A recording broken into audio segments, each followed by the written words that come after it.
A beautiful batch of marinara sauce ready for the freezer. Fresh and delicious. Let me show you how we did it. So I've got my crock pot here, and I've already set that crock pot on high. And to that crock pot, I'm going to go ahead and add 4 cans of crushed tomatoes. Now you could do diced tomatoes, whole tomatoes, and crush them yourself. But I'm using crushed tomatoes. And like I said, I'm using 4 cans of crushed tomatoes. And I'm just going to go ahead and let them be heating in the crock pot.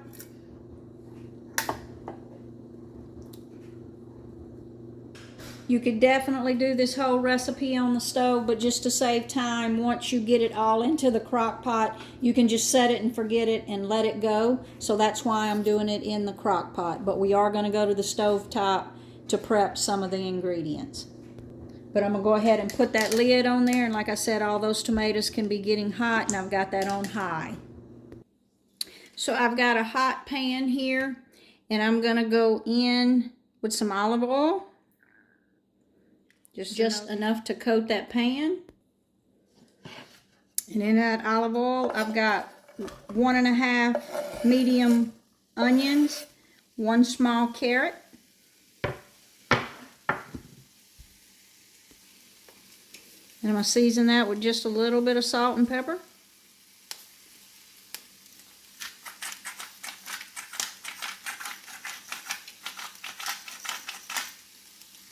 We're just going to stir that all around. I know that the Rayo's marinara sauces are very popular right now, but this is just, you can do it at home and add more or less of the ingredients that your family likes, and you can have it prepped and ready to go for weeknight cooking.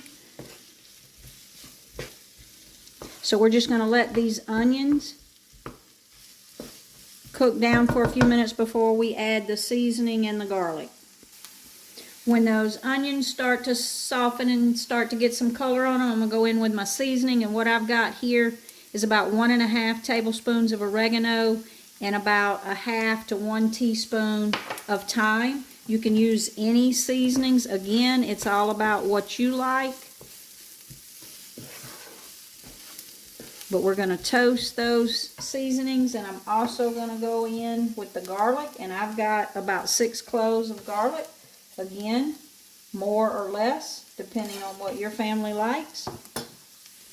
And I'm also going to throw a couple small bay leaves in there.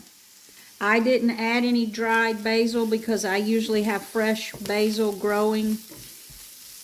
So whenever I use the marinara, I will add fresh basil to my sauce. But if you could definitely add some dried basil here as well if you wanted to. So we're just going to let those herbs toast just a minute with these vegetables, and then we're going to throw all this into the crock pot. And also right here, I'm going to add about 1/2 can of tomato paste.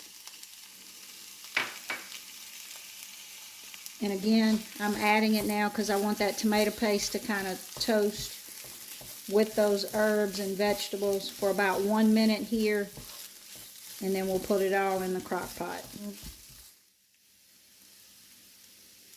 So you can see we've got that all incorporated. So now we're going to take that to the tomatoes that's been in the crock pot heating up while we were prepping the rest of this. So we're going to take the lid off of that, and we're going to go into the crock pot. And this is pretty much what is going to season our marinara sauce, spaghetti sauce, pasta sauce, whichever you choose to call it. And we're just going to stir that all around and get it all incorporated.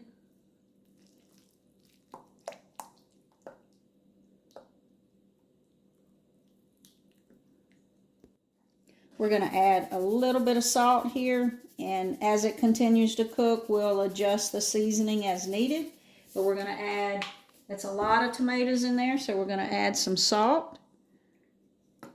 And again, we're going to freeze this and whatever you're going to be using this. So I would under season with a little bit of salt, just depending on the recipes that you're going to use it in. But as you can see, all those vegetables are incorporated in there, and that's what's going to season our sauce. We're going to put the lid on it.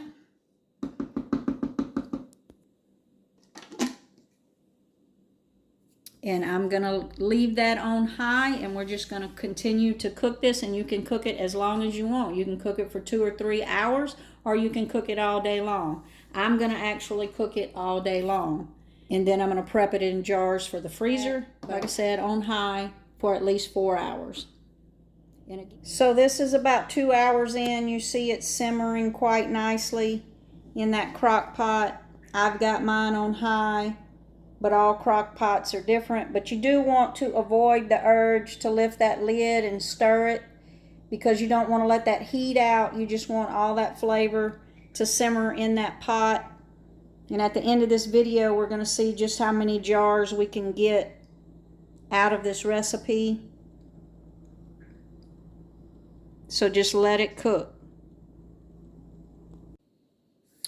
So this sauce has been simmering about 5.5 hours. So let's take a look at what we have. And you can see how thick that sauce is. I'm going to go ahead and turn that off. I'm going to give it a little taste test.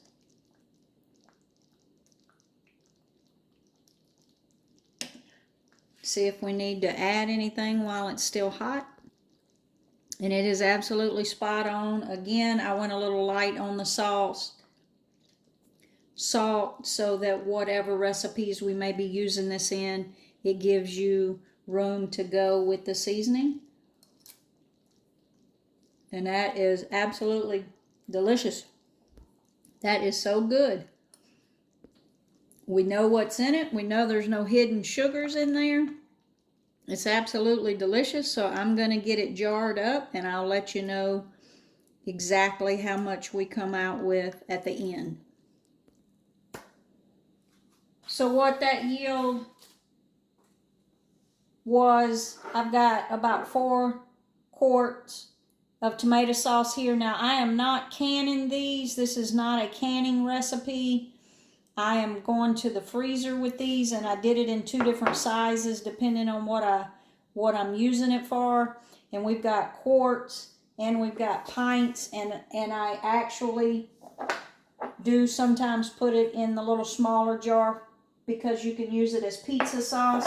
And I did just a little bit of math on this. Rayo's sauce is about doubled what we spent to make this sauce, and then some of your other brands like Classico and Ragu would be a little bit cheaper than that, but this still comes out cheaper than what you could have bought it for. You know what's in it. There's not the hidden sugars and other ingredients in it, and it is a delicious sauce. Like and subscribe now to see more, and enjoy some pasta sauce.